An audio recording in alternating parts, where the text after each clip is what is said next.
Welcome to the Yappy Hour, powered by Yappily, the podcast for dog lovers who want to better understand and support their four-legged friends. I'm your host, Nathan Dunleavy, and today we're talking about something incredibly important: how we can improve behavioural care for rescue dogs and set them up for success in their forever homes. My guest is Tom Candy, a leading expert in animal behaviour and shelter welfare. His mission is to help shelters and rescues provide better behavioural support for animals in their care, ensuring that when they move into their new homes, that they have the best chance at thriving. In this episode, we explore the biggest challenges rescue dogs face, how shelters can better prepare them for adoption, and what adopters need to know to make the transition smoother. If you've ever considered adopting a dog or want to better understand how rescues can support behavioural well-being, this episode is packed with great insights. So grab a cup of tea, settle in, and let's get started. Tom Candy, welcome to the Yappy Hour powered by Yappily. How are you today? Very good, thank you. Thank you for having me. Oh, you're most welcome. I'm glad you're okay. So for those that might not be familiar with your work, can you just share a little bit about your background and what led you to focus on improving behavioural health in rescues? Yeah, definitely. So I've been involved in the rescue centre for the last 15 years, and the last 10 of them I've focused in on behaviour. So originally I wanted to be a vet, and in typical fashion for vet school in the UK, you have to do a certain number of weeks work experience. So some of those weeks I spent volunteering at a local rescue called Hope Rescue Wales, and I just fell in love with it. I remember the first event that I attended, we were fundraising outside of Pets at Home, and it was a really horrible day. And they gave me this little dog to look after called Faith, who was a staffy who didn't have very much fur because she'd been recovering from mange. Oh. And I just thought, oh yeah, this is what I want to do. So from there, I went to university, studied bioveterinary science, and then moved into behaviour. And then since then, I've been working full-time in shelter and rescue, working with behaviour. So yeah. Oh, wow. Brilliant. I love a bit of sort of someone's journey and how they got to where they were. So that's brilliant. Well, thank you for sharing. And it's nice to, learn a little bit more about you. So moving on to our next question, what's one thing that most people don't realise about the challenges rescue organisations face when it comes to behaviour and rehabilitation? That's a really great question. And I think it's also something that's really changed over the last few years. Good. So the challenges are, in a way, they're quite similar. So one of the biggest issues is we know quite a large percentage of dogs that come into shelter and rescue come in because of their behaviour. And that could be really various different levels. Sometimes it's just they're not fitting in well with the house. Sometimes it might be things like aggressive behaviours or more difficult problem behaviours. So there's always that challenge to navigate. Sometimes they do get better when they come into rescue because a lot of behaviour is around the environment and how that animal is coping in their current environment. So a good example of that is if we've got a dog who's maybe struggling around young children, if we take them out of that house and pop them into a home that doesn't have small children, instantly we see a change to that dog's welfare and their behaviour.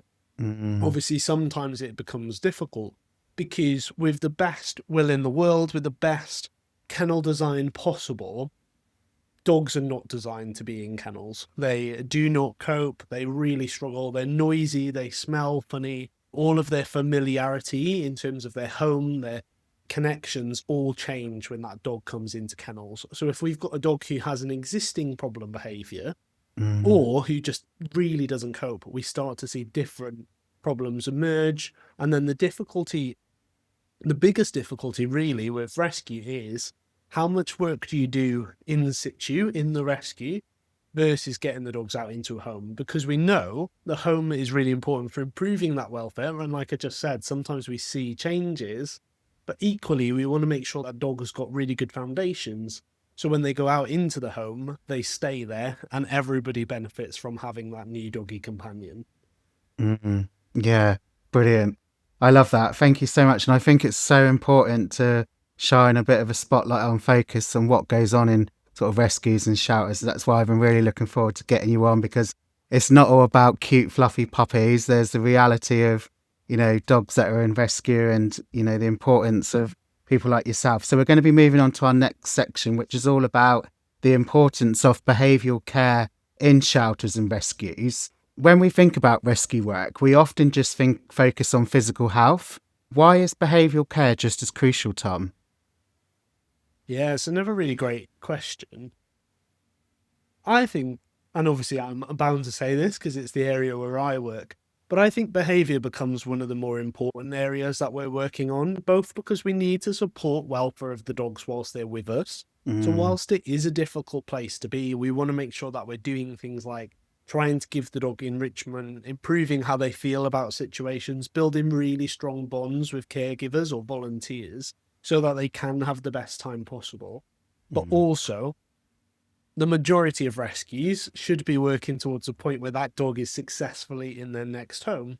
So the importance of supporting behaviour is we get to know the true dog as much as possible so that we can match them as well as possible. But also we give them some new skills or change how they feel about situations so that they're more appealing, they're more interesting to be adopted, because not a lot of people come through the doors and say, can I have your dog with the biggest bite history or the most reactive dog? That's the one that I'll take home. So we need to change their behaviour to make them more appealing. But also when they then go into the home, like we said earlier, we want them to be successful and we want them and the new owner to enjoy living together so that they stay together and have that positive outcome. Because we know it's nearly 60% of dogs will get returned to kennels because of problem behaviour. Right. So if we don't do a good job when they're in our care, we're against the odds really when we then put those dogs out. So we want to make sure we're supporting them all the way through that journey. Yeah, no, that's really good to hear. And do you often come across where they've gone to a new home, they've been adopted, but then they get sort of returned for whatever reason, or? Yeah, it really varies and it depends on your organisation. But across the UK, it's normally like about 14% of dogs will come back. And that's a mix of reasons. Sometimes it just wasn't the best match. We often don't have all of the information that we would like when we take some of these dogs, particularly if they come in as strays. So sometimes it is a little bit of trial and error, and we might pop them into a home that they don't cope with, but that gives us more information about the home we look for next time. Sometimes it is a change of owner circumstance, and a really good rescue will always have that lifetime backup to make sure that if a dog does come in as a stray, they're not ending up there again. They've got that safe space to come back to at any point. So it's a balance, but I think it's really, again, highlights that importance of having that understanding of the behaviour, but also having really good adoption advisors who can get information from the home as well. And that's a really key part of rescue, is we want it to be beneficial for both parties. The human side of it is just as important of the animal. Yeah, brilliant. Thank you so much. So what are some of the most common behavioural challenges that are currently seen in shelter animals, Tom? It's another great question. It's a bit difficult to answer. That's okay. We do see a lot of reactivity, so like lunging and barking type behaviours. Often that's just due to the environment though. Like if you've got a dog who's a little bit worried about dogs, well, now they're surrounded and it's very Oh, hard God, to yeah. avoid that. It's very hard to reduce noise down if they're worried about that noise. So we do tend to see dogs that either come in with that level of reactivity, or sometimes you see that kind of emerging. But it's a real big mix as well. We get some dogs that just come in for jumping up at people, or sometimes they're too strong on the lead and the owner can't walk them. So we get a real mix of behaviours that come in. And often the behaviour might just be an adjunct as well to the main reason that they've come in. So maybe the owner's really struggling with a medical issue and the dog pulling on lead means that they can't work together. So there's always a balance of the human side and the dog side. But yeah, we do see a lot of reactivity Yeah. often. And that's what reactivity, I mean, reactive is such a broad term, is it? But that's what most people are more familiar with. There could be a number of reasons why a dog's reactive, 100%. nervous, anxious, aggressive, but brilliant. How would you say improving the behavioural health in a shelter environment then increases that adoption success rate? So a couple of different ways really. One, if we improve behavioural health and we improve welfare, you tend to see more of the true colours of the dog. So if we have a dog who's a little bit worried, a little bit uncomfortable, they might be quite withdrawn within themselves, and you might see a very quiet dog, but then when you rehome that dog, all of a sudden they're full of energy, and Yeah. maybe that match isn't too good. So part of it's about getting to know that dog as an individual and then using that information to match them appropriately. Sometimes it's about giving them skills so that they can cope better in situations. They can make better choices rather than having to do things like lunge and bark if they're feeling uncomfortable. And Mm. that means then that we can pass those skills on to new adopters, and they then have a bit of an easier time when they take that new dog in.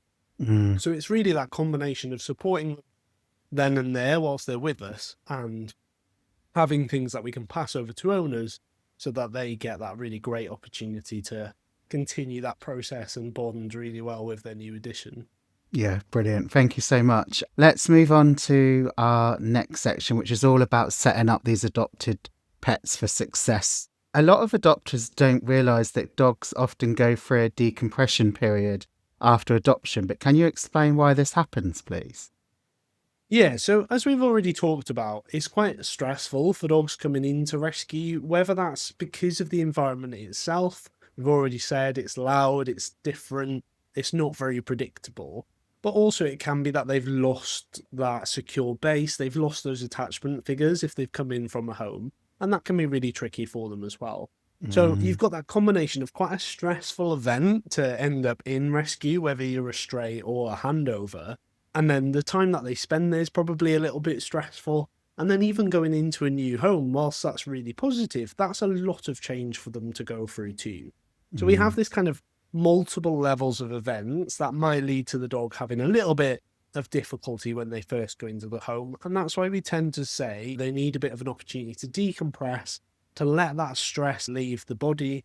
We know some of the stress hormones like cortisol can stay around in the body for a couple of days, if not weeks, after they Mm. first go home. And Mm. that's why we really want to keep things nice and quiet, just get to know the dog, build those relationships before we start opening up their world a little bit.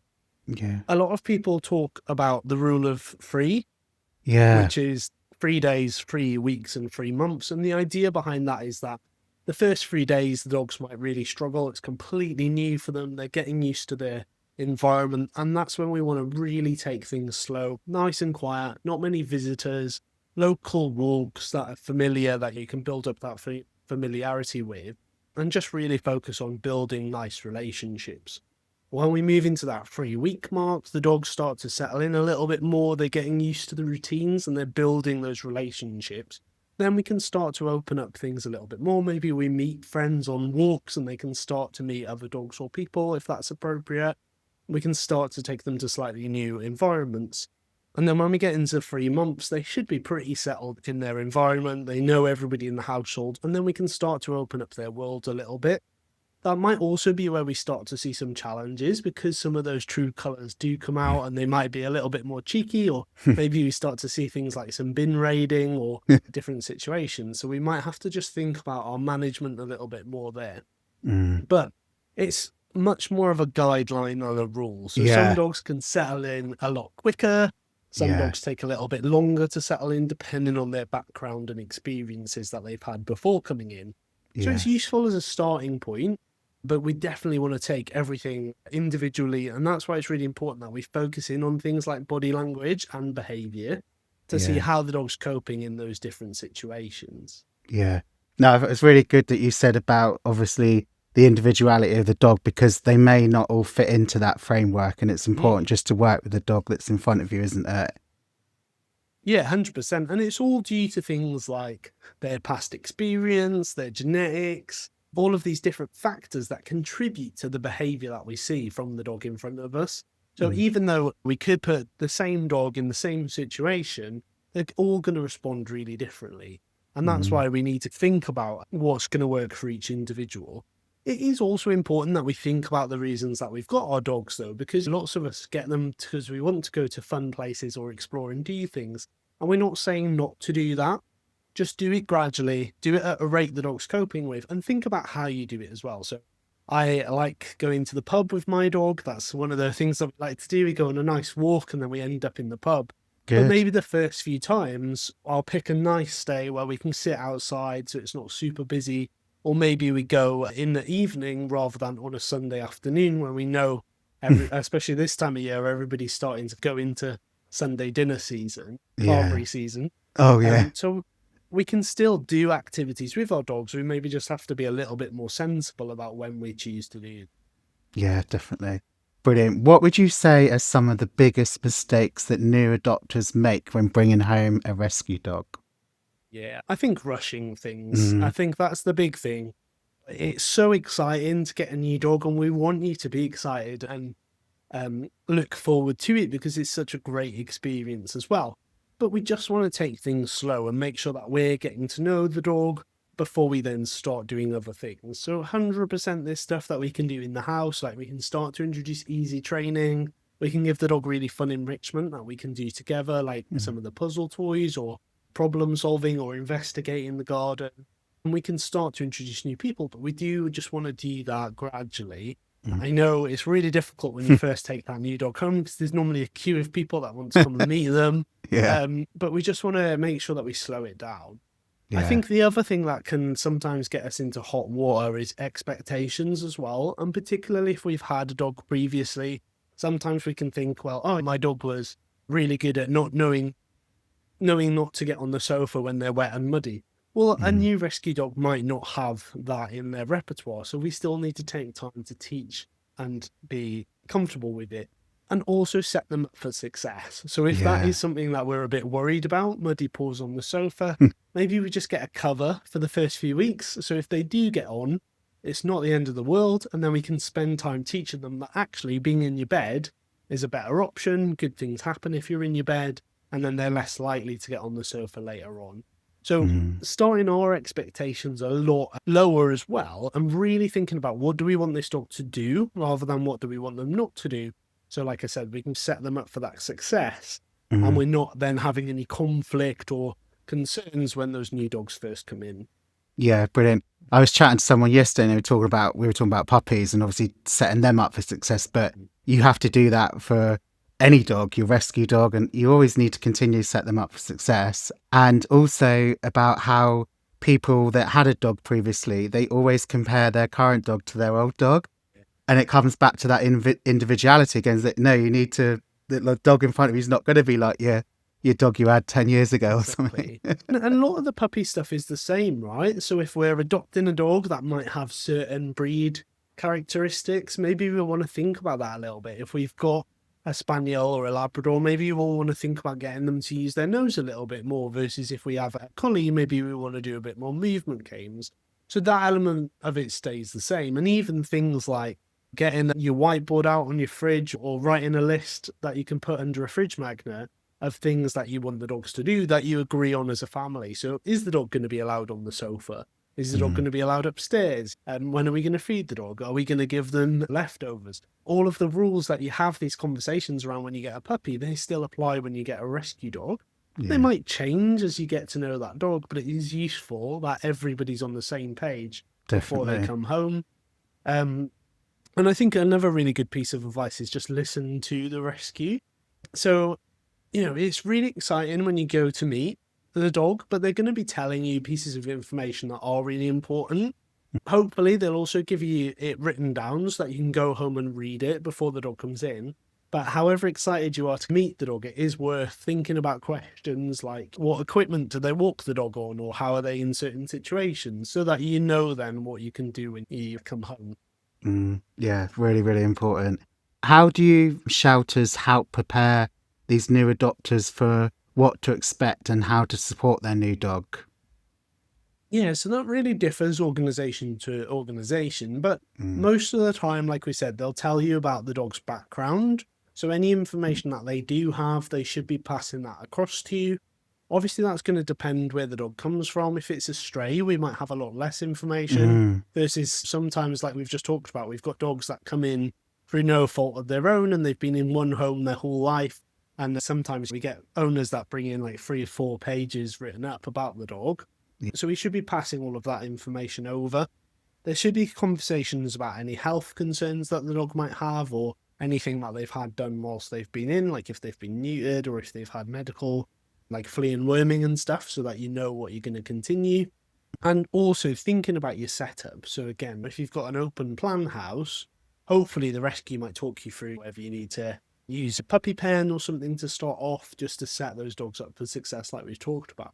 So sometimes thinking about anything that you feel might be a bit of a challenge when you first bring your dog home, and you can speak to the rescue about that, and they should be able to help you support that situation. Brilliant. Thank you so much. Let's move on to our next section, which is all about the behavioural challenges in rescued dogs and how to help. Many adopted dogs come with some behavioural challenges. We've touched on them already, but what are some of the most common ones that you're seeing at the moment? So settling in, I think, is such a big one, because that does tend to be the area that we struggle with most, whether that's being left or, like we just said, bin diving or counter surfing or trying to do things that don't really fit into what most people want out of a dog. So again, it's just thinking about how we set that dog up for success. Maybe the first few days we don't really leave them. We've got plans in place to stay with them, whether we can work from home or take a couple of days off, just to make sure that we can settle that dog in, and then start to leave them for shorter periods. So just go down to the shop, see how they cope with that, maybe go out for a couple of hours, and just build up to whatever time period that they need to be left for. And similarly with other things as well, we really want to focus on what we want the dog to do. So if we're not keen on them being on the sofa, have they got a nice comfy bed in the area that we spend most of our time? So we can encourage them to spend time there, and we can realize that's a good, positive place to be. Maybe feed them in that area just so they get used to that.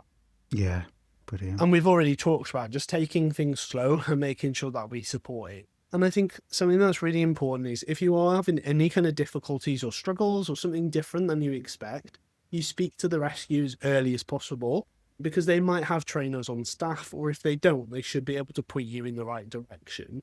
And sometimes people can be a bit worried about that, thinking that maybe the rescue might judge them or think that it's not a very good match. But it's much easier to solve problems when they first start in and they're really easy and they don't have a lot of learning history behind them, and the dog hasn't worked out what works well. So we'd much rather hear from you early doors and help you put appropriate plans in place to address any of those concerns, rather than wait till it's really become a problem and now you're thinking about that dog having to come back.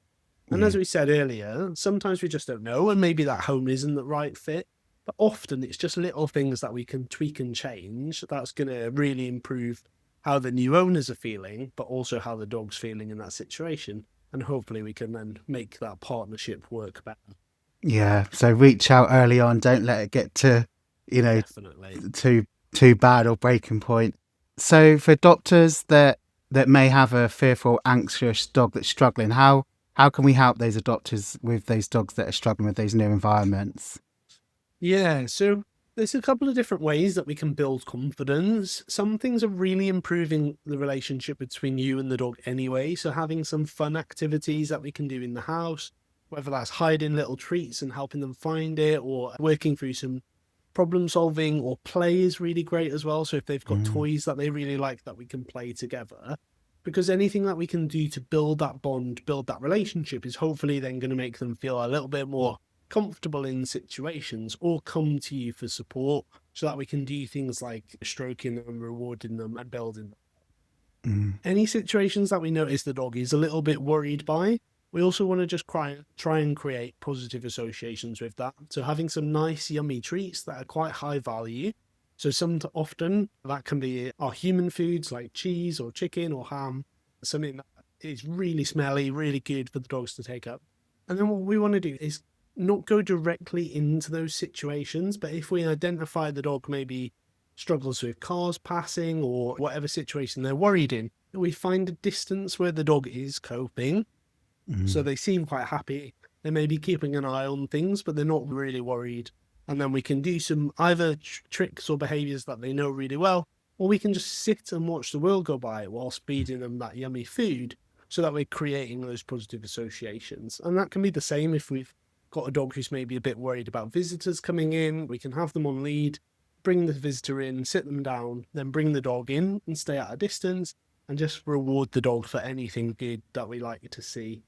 If we find that they're really not coping in these situations, then that's a really good time to reach out and maybe get some extra support. But again, it's really about building that relationship, taking things slow and gradually introducing them, and creating a bit of a positive association using things that the dog really likes, so food or toys or something really positive that we can gradually build their confidence with. Yeah, I think we've also touched on this as well, like how the role of enrichment and how it helps them feel more settled and secure. So, yeah, just, that helps build that bond and the relationship with the guardian, doesn't it? Yeah, definitely. And the enrichment's so useful on a couple of different schemes. Obviously, it's really useful for kind of tiring them out mentally. And I'm sure you've talked about this on the podcast before, but often we think about physical exercise. And again, we're really excited. Most of us get a dog to be out and about more, but we also want to make sure that they are using their brain. And even if we've gone on a walk and there was a lot of information for the dog to process, sometimes coming back and having something like a stuffed Kong or a chew can help them just relax a little bit more, settle back down, and then be more ready to rest and chill out when they're in the house, which again is what most of us want, right? We want a dog who's active when we're active and then able to switch off when we're sat down to work or watch TV. So thinking about when we do enrichment's really key too. And remember sometimes as well, if the dogs have been a little bit stressed, enrichment might be quite difficult for them. So we want to start it off nice and easy, particularly if we don't know what enrichment the dog's had before. So what I normally suggest is if you are making up their food, you split it out so that they have a portion of their food just in a bowl that they can access really easy. They don't really have to think about. And then you can put some stuff in enrichment so that they've got the choice of what they go to first. And if we are introducing things like Kongs, we just do it really gradually, nice and loose to start with, so they don't really have to work too hard. And then we can build up the difficulty of that enrichment. And yeah, looking at activities that we can do together as well. Yeah. Sorry, that's one of my chihuahuas. Looking at enrichment activities that we can do together as well, because again, that helps build that bond. Yeah. And sometimes we can also think about specific enrichment based on any challenges that we are seeing. So if we've got a new dog who comes in and maybe they're a little bit destructive or they're trying to chew at things, then we can do things like destruction boxes. So if you've got Amazon parcels coming in or egg cartons, we can put trees there and the dog can rip those up instead, because that enrichment meets that need of the thing they're trying to do, just in a much more appropriate way. Yeah, I love that. Do love some enrichment. Brilliant. Let's move on to our next section, which is how the shelters and adopters can work together. So adopters often expect their new dog to settle in right away, but how can rescues help set more realistic expectations, Tom?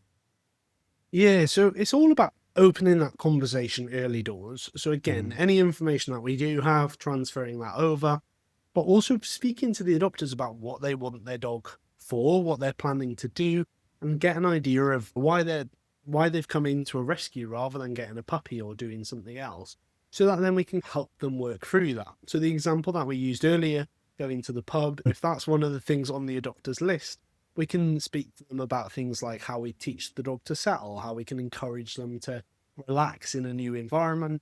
And then we can have that conversation around maybe you go on a Thursday night rather than a Friday or a Saturday, like we've just mentioned.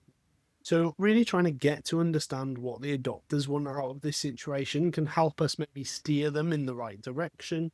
And maybe we can also do things like think about, what do we send the dogs home with? Are they able to have bedding from their kennels so that they've got a familiar smell to go into the new home? And also, what do we put in our adoption pack? So we just said earlier on, most people that come in, they're not really listening to what you're saying. They're really excited about meeting their new dog or taking their new dog home. So it's limited what information gets transferred across. So if we know a dog has got a really specific routine or things that they really like or things that they're really worried by, we have a really clear sheet of paper that they can take, ideally before they take the dog home, and they can have a read through, but definitely when they've got the dog with them. And that can then include things like, do they need a safe, quiet space in the house? Like particularly, again, if we are adopting dogs out with children or in busy households, can the owners have a list of things to set up before they take the dog home So things like a comfy bed in a quiet area where their food and their water can be. And we might use some pet remedy or a Daptil or something to get the dog happy in that area. And if we tell the owners to do that beforehand, the dog has that as soon as they go into the home. Because what sometimes happens is people come and adopt the dog, and then they're like, oh, great, now we're going to go to Pets at Home and buy all of the stuff for the dog, which is the exact opposite of what we want them to do. We don't want that dog's first trip to be to a very busy shop stressful, with a lot going on. So making it really clear to owners, right, okay, this is what comes with the dog, like a collar, a harness or whatever, and this is your like to-do list before you bring that dog home. And that's why as well it's important that we have those kind of different touch points. And this is something quite different that we do in the UK to some of the other countries, particularly in America or whatever. You can literally walk into a rescue and take the dog home the same day. Oh, right. But yeah, it's I didn't know that. yeah. It really depends on the organisation. But some of the benefits of having those multiple touch points with adopters is they can meet the dog, then they can set up to take the dog, and then they come and collect them, rather than trying to do all of that really quickly and being stressful for the owner and the dog. Yeah. What kind of ongoing support should adopters receive after taking the dog home from the shelter or rescue? Is there like a standard? Yeah, so that's going to, again, depend on the resources that the organisation has. But there should definitely always be somebody at the end of the phone, and at least then they can point you in the right direction if you are struggling. Recommend that you can speak to your vet, or they might have a list of trainers or behaviourists that they use, or they can point you in the right direction. The big thing, like I said, is that they're always able to take that dog back if something does change, so that they've at least got that safe space to go back to. Lots of organisations as well will help you out with like 4 weeks free insurance, depending on who they're partnered with and things like that. But all really useful things that can help settle that dog in and remove some of the burden that you have to do when you first bring a dog in. So it really depends. But I think the big thing is having somebody at the end of the phone that you can speak to if you are struggling or you are worried about anything, even if that's just to refer people in the right direction. Yeah, that's so important. What would you say to someone that's considering, what should someone consider before adopting a rescue dog to ensure it's the right fit?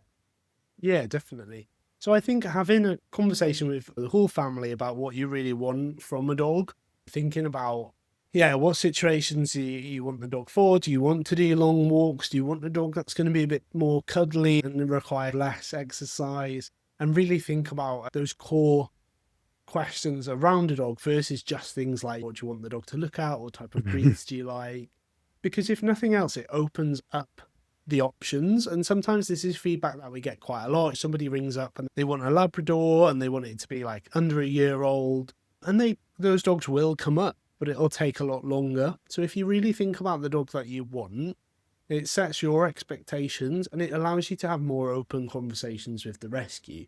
Because it might be that in your head you'd really a collie or a Labrador, like we've just said, but actually, if what you want is a dog who's going to be able to do really good walks, be really fun, do some training, do some play, if you tell that to the rescue, there might be a slightly different breed who fits really well into our house. So sometimes we can find a dog a lot quicker, and it can be a lot better fit when the person coming in to adopt a dog really knows what they want and what they want to get out of a dog. And sometimes that's then a lot easier than just saying, oh yeah, I definitely want a Cocker Spaniel. It's okay to like want a specific breed type as well. You've just got to be maybe a little bit more patient to wait for that to happen.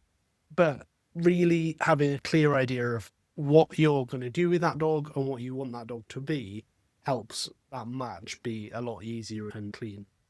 Brilliant. Thank you. My gosh, we've literally sailed through this episode and it's been packed full of so much information. So we're going to spend the last 5 or so minutes just wrapping up with some final thoughts and questions, Tom. I used to say when I was doing practicing as a dog trainer and doing in-person stuff, I used to say to ditch the label as well. They used to say, oh, he's a rescue, and blame it on the fact that he's a rescue. And I said, well, no, we need to reframe that. He was a rescue and he's now your dog. So it's so important, isn't it, to ditch labels sometimes, don't you feel? Yeah, definitely. And I think there's a lot of perception, and obviously we've talked about it on this episode, but there's a lot of perception that rescue dogs have problems or that's why they're in rescue. And that is the case sometimes, like we've said, but often it's just that something in that dog's history has changed. Maybe the owner needs to move house or their working hours have changed, and it's actually no fault of the dog that they've ended up in the situation. And sometimes, even if it is because of the dog that they've come into rescue, like we said, just changing up the environment can be enough to not see as many negative concerns. So I think it's important that we are open-minded, that we do set them up for success, like we've already talked about, but we do have a little bit of flexibility and we just treat them as that individual, like we've said, and just focusing on how we set them up for success, how we may meet their needs, but also how do we work together to get the outcomes that owners and adopters want when they do bring that new dog home. So yeah, it's challenging, isn't it? But it's such, it can be such a rewarding thing when you get the match right. And there's also so many benefits of getting a rescue dog versus something like a puppy. Often a lot better what you're going to get because they're already adults where they've got kind of history, particularly if we know how they've been in a previous home. You can get a lot more information. Like I like puppies, but I love puppies when you can give them back. Because for me, the idea of having to do house training and starting from scratch in terms of everything, training, sleeping, all of this stuff, it's so much work. And I think particularly if we've had puppies in the past, it is really worth thinking about maybe taking a slightly older dog because we forget that the last time we had a puppy was probably 10 years ago. And now we're 10 years older. We've forgotten what it was like to have a puppy. So sometimes as our lives change, as we mature or we're working more or we're working less, there's differences in the benefits that a rescue dog can bring. It's also not the case that we never get puppies in rescue either. So even if you want a puppy, it might still be worth having a look at rescue for that situation too. So there's there is a dog for everyone. It just depends, again, how open you can be about it and how long you're willing to wait based on how restrictive your criteria is. Yeah, I can imagine puppies don't stay in rescues for long though. I was in a centre on Friday and there was 9 sort of Mastiff crosses, really fluffy little big chunky puppies, absolutely gorgeous. Everybody was like cooing over them. But yeah, they all had a home, which is really great. Yeah, the important thing is, I think, often people start thinking about getting a rescue dog and then they wait until they're literally ready to have that dog in the house and then they start to inquire. But lots of rescues will take your information even if you don't have a dog in mind. So if you look at the website, there's not really any dogs that meet what you're thinking about now, or you're not sure about it, or maybe you've got a holiday booked, but you're ready to have a dog when you come back. It's worth starting to open up that conversation with a rescue because they'll keep you in mind then a lot of the time too. So if you say, right, okay, this is the type of dog I'm looking for, even if there's not one on the website at that time, if one comes in, they're going to be much more likely to contact you or speak to you, and maybe then you're in the right place to get a dog. So starting to have those conversations early on, and particularly if you're not really sure what you want, like the rescues should be really good at helping you to think about a breed that might work or an individual that might fit your experiences. Like for me, it's really important that my dog can settle because we travel quite a lot. So that was a conversation that I had when I went out to get my dog, was to make sure that they had a lot of confidence in being able to go to new places and being left. But some other things were slightly less important. Live in a detached house, it doesn't matter if they're too barky, obviously not too barky. If they're a little bit louder, that doesn't necessarily matter. So starting to have those conversations early doors can really help you hone in on the type of dog that you do want when you're ready, but also give the rescue some scope to look for. I was having a conversation with somebody recently because you always think about working in rescue as a little bit of like a selling task. Because you're having to sell these dogs to people, even though that's a slightly strange way to think about it. But actually, what we should be thinking of is a lot more like an estate agent. So if you go into to find a rental property or buy a house, you might look at one, speak to the agent about why it wasn't a good fit or why it wasn't quite what you were looking for, and then they go back and they find a couple more for you to look at. And that's much more what the relationship with the rescue should be, where we're having those open conversations, because most rescues want the best for the dogs, but we also want the adopters to have a good time too, and we want those matches to be as long-term as possible. So the more information that you come prepared with, the more open to conversations you are to having, hopefully the better match we're going to end up with. Yeah, I love that analogy as an estate agent. Good, isn't it? It's really good. Tom, if you could give one piece of key advice to someone considering or adopting a rescue dog, what would that be? Yeah, just take it slow, like we've already talked about. So work towards your goals. So think about what you do want out of that dog, but just work towards it gradually. Give that dog time to settle in. Give that dog time to build that relationship with you, and then start to open up their world a little bit. So one way that I like to think about it is when we bring a new dog home, we do want to wrap them up in cotton wool a little bit and give them a little bit protection as they decompress, as they settle. And then gradually we can start to peel those layers of cotton wool away based on that individual, based on their experiences, and just create lots of very good, positive experiences for them. It's a bit like having a bank account. So we want to make lots of positive contributions. We want to really build our balance. Yeah. So if we do have to make any withdrawals from some negative experiences, either accidentally or that dog has to go to the vet or something has to happen that they're a bit worried by, we've created this really good buffer. That means we're hopefully not going to go into our overdraft. We're protecting ourselves a little bit. So thinking about how we create those positive experiences and gradually introduce the dog to things so that we can have a really great time with it. Yeah, brilliant. I love that. If there's any shelters that are looking to improve their behavioural support, what's one small change they could make that would have a big impact? That's a really good question. I think a really big thing that we often miss out on is how much benefit we can have from dogs together, and particularly when we find really good matches. Dogs playing together is such a great way to reduce the stress that they're feeling when they're in kennels. We definitely underutilize that. It does take a little bit of experience. You need to be quite confident reading dogs' body language so we know when to intervene. But it improves how they're feeling when they're there. If we get dogs that are really comfortable playing and interacting with other dogs, that makes them like so much more rehomable. The thing I think is really building volunteers, particularly people that are able to like take dogs out into the real world, widen their experiences whilst they're in with us, because if nothing else, gives us a lot more information about how we match that dog in the future, as well as improving how they feel on a day-to-day basis because they're having a break from the kennel environment. Okay. Right, I'm going to ask one final thing because I'm a bit controversial. It's a bit controversial and I'm a bit of a rebel. So I like to rip up the rule book. But why do you think like people are bringing in lots of rescues from abroad rather than... Sorry, I know I don't want to like open up a big can of worms, but obviously there's a lot of dogs in our UK rescues, but why are all these dogs coming from abroad, would you say? Just quickly. No, it's a great question. It's really difficult, isn't it? Because we are a nation of dogs lovers. We regularly hear that. And there is a lot of dogs across the world that are in maybe different welfare situations that we have in the UK. I was in Bulgaria a couple of years ago and I did some work in a shelter there. And there was a lot more true strays. So, animals who are living out and about. There'd been a lot more animals hit by cars and things because they're just in the situation. So it's easy to look at that and think, oh, this is a dog that I could pick up and drop in the UK and they would have a better quality of life.